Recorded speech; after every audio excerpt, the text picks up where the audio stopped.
అదే రాజేష్ రావు గారు.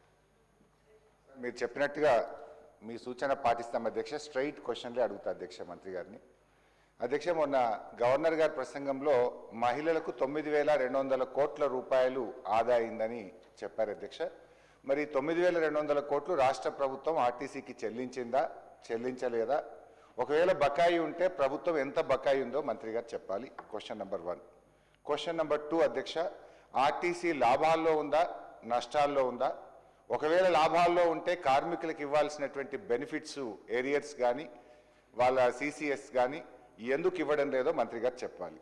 3వది అధ్యక్ష, కొత్తగా మరి పిఆర్సీ డ్యూ ఉన్నది 3 ఏళ్ల నుంచి.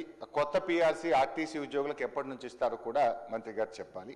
4వది అధ్యక్ష, కాంగ్రెస్ పార్టీ తన మేనిఫెస్టోలో ఆర్టీసీ యూనియన్ను పునరుద్ధరిస్తామని చెప్పి మీరు హామీ ఇచ్చారు.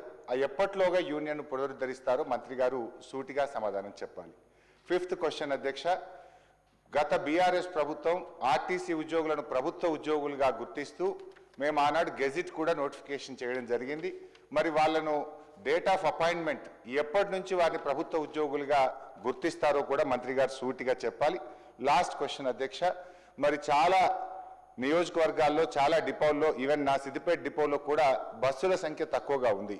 కొత్తగా ప్రజలు బస్సులు వేయాలని అడిగితే డిపో మేనేజర్తో మాట్లాడితే బస్సులు లేవు, బస్సుల సరిపడా మాకు అవకాశం లేదు అని చెప్పి డిపో మేనేజర్లు చెప్తా ఉన్నారు. ట్రాఫిక్ అనుగుణంగా కొత్త బస్సులు ఇచ్చే ఆలోచన ఏమైనా ఉందా?